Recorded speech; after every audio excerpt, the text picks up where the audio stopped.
Hello friends, നമസ്കാരം. നമ്മുടെ Kerala TV സീരിയലിലേക്ക് എല്ലാവർക്കും സ്വാഗതം. ഇത്രയും ദിവസം നമ്മളെല്ലാവരും കാത്തിരുന്ന ആ ഒരു മുഹൂർത്തത്തിന് അവസാനം കുറിക്കാൻ പോകുന്നു. അതായത് നമ്മുടെ കഥ ക്ലൈമാക്സിലേക്ക് അടുക്കുകയാണ്. അഭിരാമിയുടെയും ഗൗതത്തിൻ്റെയും ഈ അവിഹിത ബന്ധം എന്നുള്ള പിങ്കിയുടെ വലിയ ഗവേഷണത്തിൽ നിന്ന് ഉടലെടുത്തിട്ടുള്ള ആ ഒരു വിഷയം ഇവിടെ അവസാനിക്കാൻ പോകുന്നു.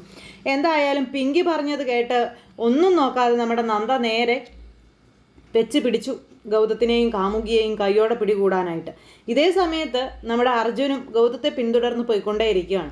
ഹോസ്പിറ്റലിൽ എത്തിക്കഴിഞ്ഞപ്പോഴേക്കും നമ്മുടെ ഗൗതം ആമിയുമായിട്ട് വീട്ടിലെ പ്രശ്നങ്ങളെല്ലാം ചർച്ച ചെയ്തപ്പോൾ ആമിയാണെങ്കിൽ വീട്ടിലെല്ലാവരോടും പറഞ്ഞുകൂടായിരുന്നോ തുടങ്ങിയ കാര്യങ്ങളൊക്കെ ഇങ്ങനെ പറയാം. അപ്പോൾ ആമിയുടെ ഭാഗത്ത് നിന്ന് ചിന്തിക്കുമ്പോൾ വളരെ ദയനീയമായ ഒരു അവസ്ഥയിലൂടെയാണ് ആമി കടന്നു പോകുന്നത്. പാവം ഗൗതത്തിനാണെങ്കിൽ ഒന്നും പാടില്ലാത്തൊരവസ്ഥ. ഇതേ സമയത്ത് നമ്മുടെ നന്ദയാണെങ്കിൽ ആദ്യം ഉണ്ടായിരുന്ന ആ ഒരു ഹോസ്പിറ്റലിൽ ചെന്ന് അവിടുത്തെ റിസപ്ഷനിസ്റ്റും ഒക്കെ ആയിട്ട് സംസാരിച്ച് കഴിഞ്ഞപ്പോഴത്തേക്കും തൊട്ടടുത്തുള്ള ആ ഹോസ്പിറ്റലിലേക്കായിരിക്കും മിക്കവാറും പോയിട്ടുണ്ടാവുക. കാരണം ആ സ്ത്രീക്ക് ഒരുപാട് നടക്കാനൊന്നും പറ്റാത്തൊരു സാഹചര്യമായിരുന്നു, അല്ലെങ്കിൽ യാത്ര ചെയ്യാൻ പറ്റാത്തൊരു സാഹചര്യമായിരുന്നു എന്നൊക്കെ പറഞ്ഞു. അതൊക്കെ കേട്ട് കഴിഞ്ഞപ്പോൾ എന്നാൽ എനിക്ക് ഈ തൊട്ടടുത്തുള്ള ഹോസ്പിറ്റലിലെ ഡീറ്റെയിൽസും കാര്യങ്ങളൊക്കെ ഒന്ന് തരാമോ എന്ന് നന്ദ ചോദിച്ചു കഴിഞ്ഞപ്പോഴത്തേക്കും തരാമെന്നും പറഞ്ഞു. അങ്ങനെ ആ ചുറ്റുവട്ടത്തുള്ള ഒരു 3-4 ഹോസ്പിറ്റലിൻ്റെ പേരുകളൊക്കെ കൊടുത്തു കഴിഞ്ഞപ്പോഴത്തേക്കും ഏറ്റവും തൊട്ടടുത്തൊരു ഹോസ്പിറ്റൽ ഉള്ളത് അത് ഇന്ന ഹോസ്പിറ്റലാണെന്നും അപ്പോൾ അങ്ങോട്ടേക്ക് ഒരുപാട് ദൂരം വേണ്ടി വരില്ല, കൂടിപ്പോൾ ഒരു 2 മണിക്കൂർ ആ ഒരു ഇതേ വരികയുള്ളൂ എന്നൊക്കെ പറഞ്ഞുകൊണ്ട് നമ്മുടെ നന്ദയോട് ഈ പുള്ളിക്കാരി പറഞ്ഞു കൊടുക്കും. അപ്പോൾ താങ്ക്സ് ഒക്കെ പറഞ്ഞു നമ്മുടെ നന്ദ അങ്ങനെ പോയി. അപ്പോൾ നന്ദ പോകുന്നതിന് മുമ്പ് ഈ പുള്ളിക്കാരി ചോദിച്ചു, എന്താ മാഡം എന്തെങ്കിലും പ്രശ്നമുണ്ടോ, അല്ലെങ്കിൽ ഞങ്ങൾക്ക് എന്തെങ്കിലും പ്രശ്നമായിട്ട് വരുമെന്നൊക്കെ ചോദിച്ചപ്പം ഒരു പ്രശ്നവും നിങ്ങൾക്കുണ്ടാവില്ല, ഒരു പ്രശ്നവും ഇല്ല ഇതൊക്കെ പറഞ്ഞ് നമ്മുടെ നന്ദ അവിടെ നിന്ന് പോകാം.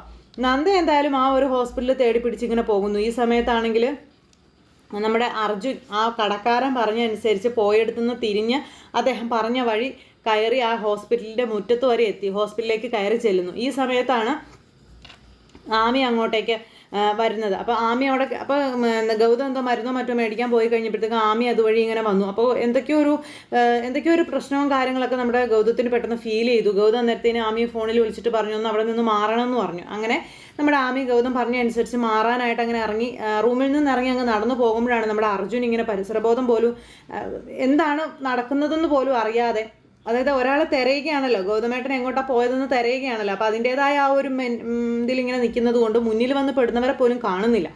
അങ്ങനെ നമ്മുടെ അർജുനാണെങ്കിൽ മൊത്തത്തിൽ ഇങ്ങനെ പരതി ഇങ്ങനെ നടക്കുന്ന സമയത്ത് പെട്ടെന്ന് ആമി അങ്ങോട്ടേക്ക് ചെല്ലുന്നു, അർജുൻ ഇങ്ങോട്ടേക്ക് വരുന്നു. രണ്ടുപേരും തമ്മിൽ കൂട്ടിയിടിച്ചപ്പോൾ ആമി വീഴാനായിട്ട് തുടങ്ങി. വേഗം തന്നെ അർജുൻ തിരിഞ്ഞു നിന്ന് സോറി എന്ന് പറഞ്ഞുകൊണ്ട് സോറി പറയുക. അപ്പോൾ ആമി തിരിഞ്ഞു നോക്കി, ഒരു ചെറുപ്പക്കാരനാണ് തന്നെ വന്ന് ഇടിച്ചത്. പെട്ടെന്ന് അർജുൻ നോക്കിയപ്പോൾ പൂർണ്ണ ഗർഭിണിയായിട്ടൊരു പെണ്ണ്. അപ്പോഴേക്കും അർജുന് ഭയങ്കര ഇതായി. അപ്പോൾ അയ്യോ എന്തെങ്കിലും പറ്റുമോ, എന്തെങ്കിലും കുഴപ്പമുണ്ടോ, ഞാൻ സഹായിക്കണോ ഇതൊക്കെ ചോദിച്ചാൽ അർജുൻ അങ്ങോട്ടേക്ക് ചെന്നു. അപ്പോൾ വേണ്ട, കുഴപ്പമില്ല, എനിക്ക് പ്രശ്നമൊന്നുമില്ല എന്ന് പറഞ്ഞു.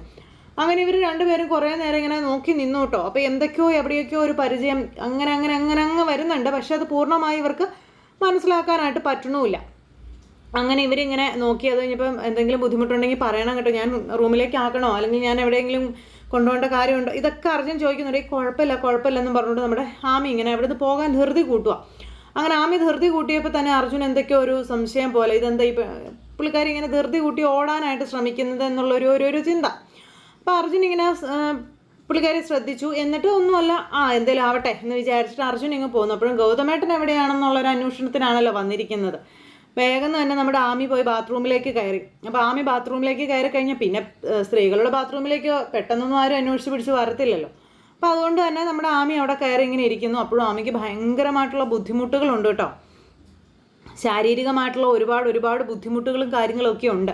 എന്നിട്ട് പിന്നെ അവിടെ നിന്ന് ഇറങ്ങി ആമി വേറൊരു റൂമിലേക്ക് ചെന്ന് കയറുന്നു. ആ റൂമിലേക്ക് ചെന്ന് കയറിയപ്പോഴത്തേക്കും നമ്മുടെ ആമി പെട്ടെന്ന് വീഴാനായിട്ട് തുടങ്ങി. അതായത് വാതിൽ തുറന്നങ്ങ് കയറിയപ്പോഴേക്കും ആ ഫോഴ്സിൽ അങ്ങ് അതായത് മലർന്നടിച്ച് വീഴാനായിട്ട് പോയപ്പോഴത്തേക്കും ദൈവത്തിൻ്റെ കരങ്ങളെന്ന് പറയാലോ, ആമിക്ക് ഒരു രക്ഷക അവിടെ എത്തുകയാണ്.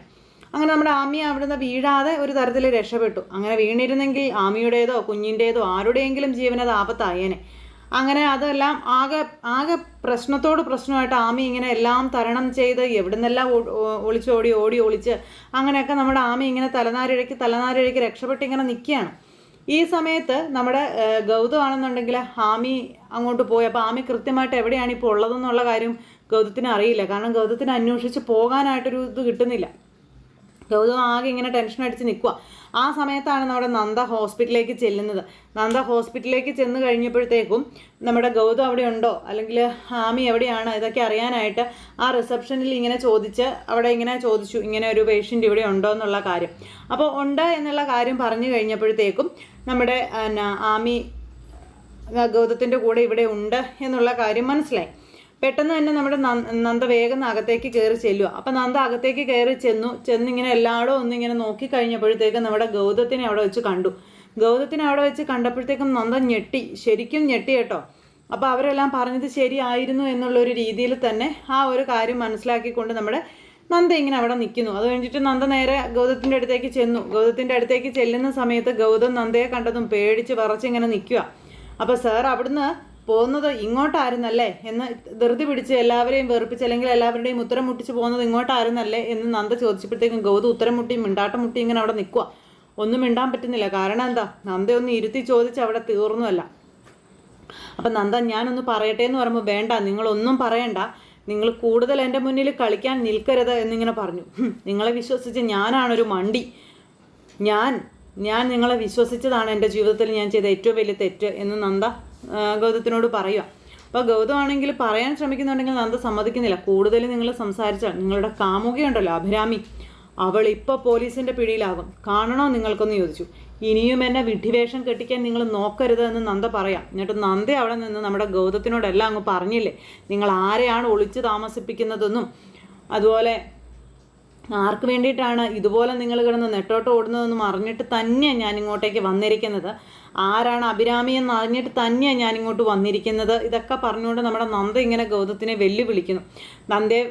നന്ദയുടെ മുന്നിൽ എന്താ പറയുന്നത്, തൻ്റെ ആ ഒരു അവസ്ഥ പോലും പറയാൻ പറ്റാത്ത ഗൗതം ഇങ്ങനെ അമ്പരപ്പോട് കൂടി നിൽക്കുക. കാരണം നന്ദയെല്ലാം അറിഞ്ഞു കഴിഞ്ഞു.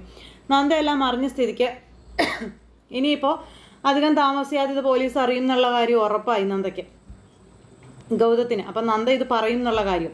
അങ്ങനെ നന്ദ ഭയങ്കര രോക്ഷാകുലയായിട്ട് ഇങ്ങനെ നിൽക്കുന്ന സമയത്ത് ഗൗതം ആശ്വസിപ്പിക്കാൻ ചെന്നപ്പോഴത്തേക്കും കഴുതി കിടന്ന മാല ഊരിയിട്ട് ഇതിന് ഞാനൊരു മഹത്വം കൽപ്പിച്ചിട്ടുണ്ടായിരുന്നു, ഇതിൻ്റെ വിലയും അല്ലെങ്കിൽ ഇതിൻ്റെ മഹത്വം ഒന്നും എനിക്ക് യോജിച്ചതല്ല, അല്ലെങ്കിൽ അത് ഇല്ലാത്തതാണെന്ന് തനിക്ക് മനസ്സിലായി. ഇനി ഇത് കഴുത്തിൽ ഇങ്ങനെ കെട്ടി തൂക്കിയിട്ടുകൊണ്ട് നടക്കുന്നത് കൊണ്ട് യാതൊരു അർത്ഥമില്ലെന്ന് പറഞ്ഞു ഈ മാലയൊക്കെ ഒരു ഗൗതത്തിൻ്റെ കയ്യിലേക്കൊക്കെ കൊടുക്കാനായിട്ടൊക്കെ നന്ദ ശ്രമിക്കുന്നു. ഇവിടെ ചേട്ടനും ചേട്ടത്തെയും കൂടെ ലോക അടിയും വഴക്കും കാര്യങ്ങളും നടക്കുമ്പോൾ ഏട്ടനെയും കാമുകിയെയും കണ്ടുപിടിക്കാനായിട്ട് അനിയൻ അപ്പുറത്തോടെ നടക്കുന്നു.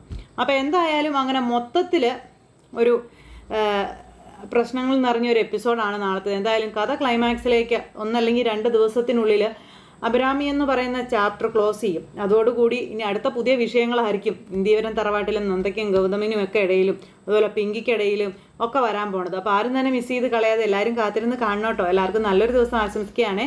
എല്ലാവരുടെ സപ്പോർട്ടിനും സ്നേഹത്തിനും ഒത്തിരി നന്ദി അറിയിക്കുന്നു. അടുത്ത സൂപ്പർ ഹിറ്റ് കഥയുമായി കാണുന്നത് വരെ എല്ലാവർക്കും നന്ദി. അടുത്ത അടിപൊളി വീഡിയോയുമായി കാണുന്നത് വരെ എല്ലാവർക്കും tata, bye bye, see again, take care, bye bye, good night, sweet dreams.